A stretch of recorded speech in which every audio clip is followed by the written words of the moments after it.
This is the story of Mary Poppins. You can read along with me in your book. You will know it is time to turn the page when you hear the chimes ring like this. Let's begin now. Hello there. My name is Bert. I'm sort of a man about town, you might say. I do what suits me.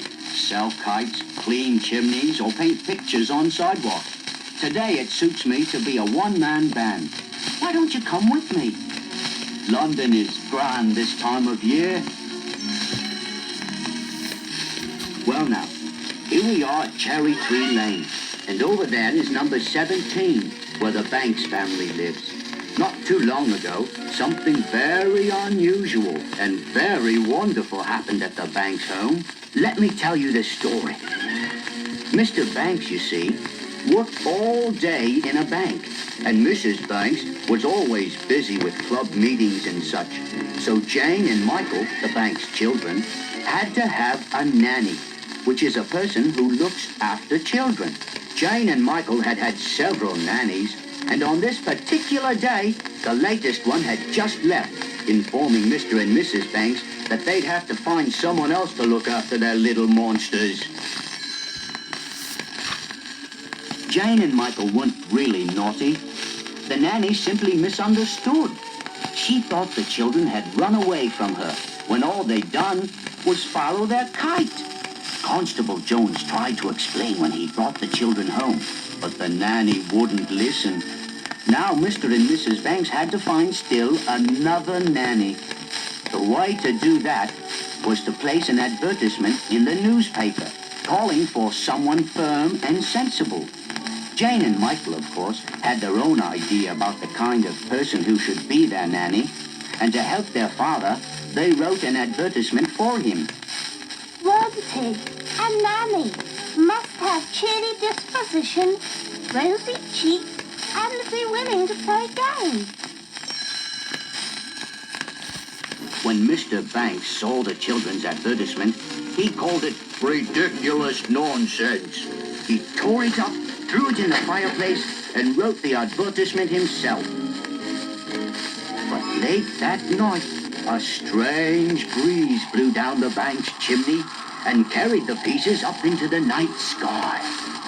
The next morning, when Jane and Michael got up, the line of nannies they saw from their window stretched clear around the block. They were all waiting to be interviewed by Mr. Banks. And a firm and sensible lot they were. Not a rosy cheek among them. Jane looked at the nannies in dismay.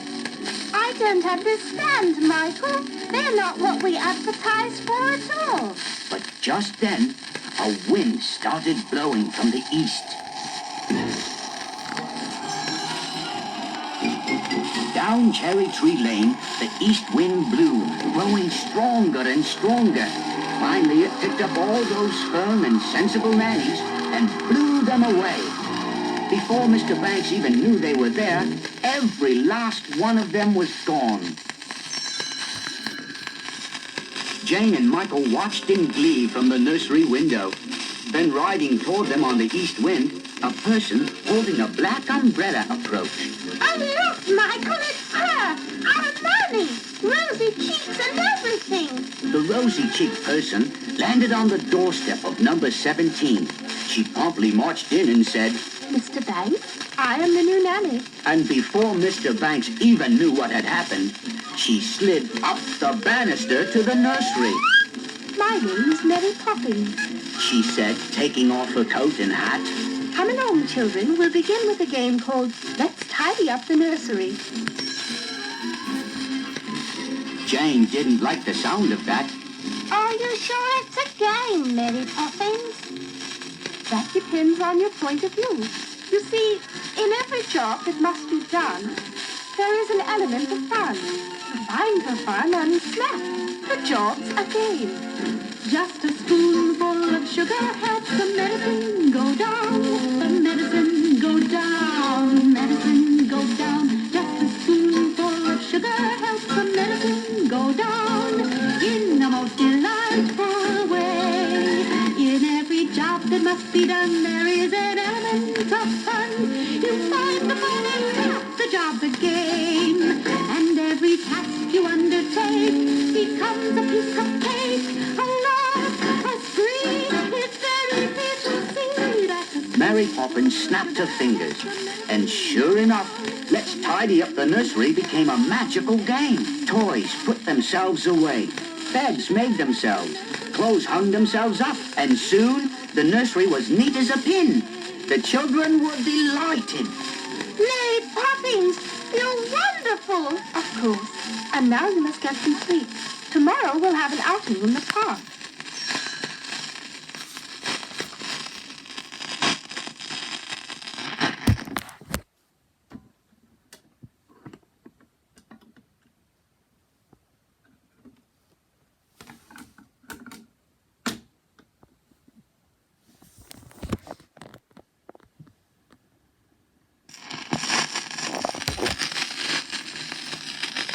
The next day, it suited me to be a sidewalk artist, and I was drawing pictures in chalk when I looked up and saw Mary Poppins and the children. You're lucky children indeed. When you're with Mary Poppins, magic just seems to happen. How about a bit of magic right now, Mary Poppins? No one's looking. Well, if we must, we must. Now line up and jump. Suddenly, we found ourselves inside one of my sidewalk pictures. At a county fair, all four of us took a ride on a carousel. And then Mary Poppins rode her horse right off the carousel, and ours followed. We joined a fox hunt and entered a horse race.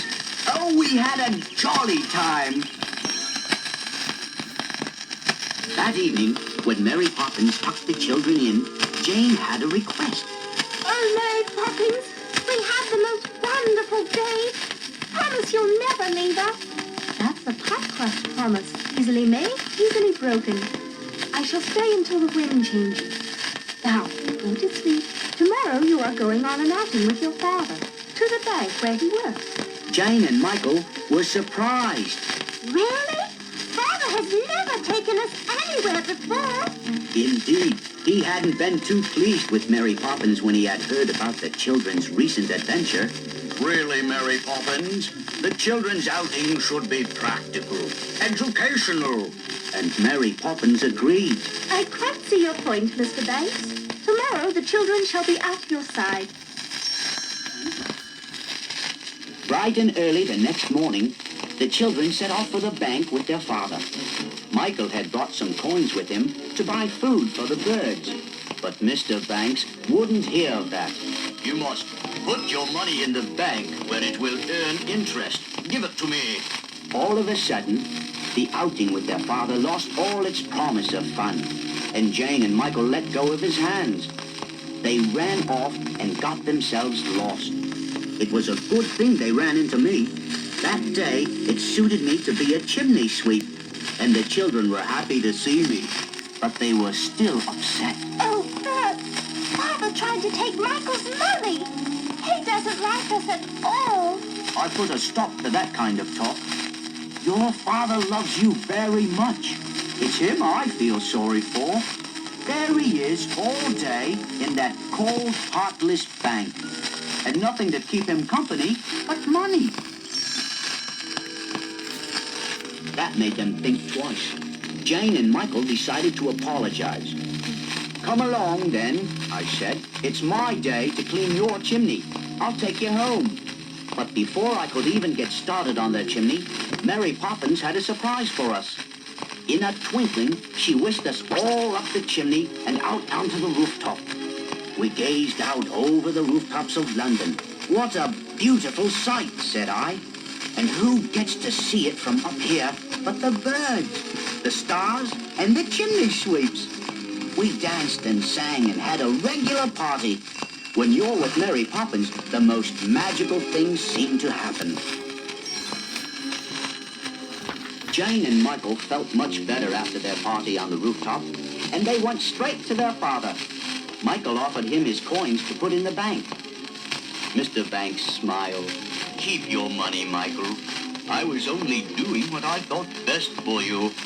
But now I see that money isn't that important. It's having fun that counts at your age.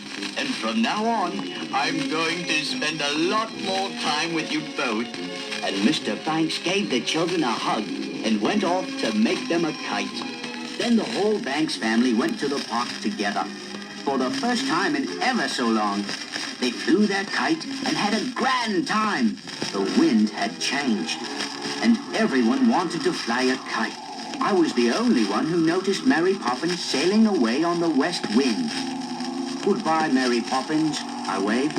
Don't stay away too long.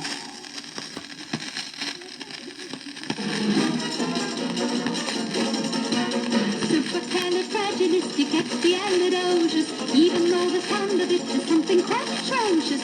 If you say it loud enough, you'll always sound precocious. Supercalifragilisticexpialidocious.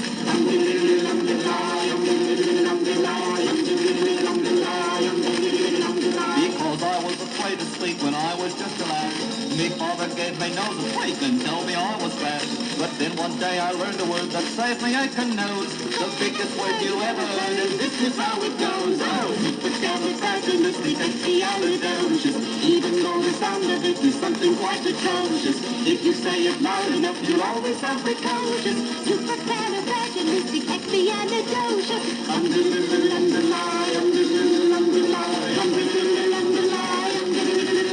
He traveled all around the world and everywhere he went, he'd use this word and all would say, there goes a clever gent.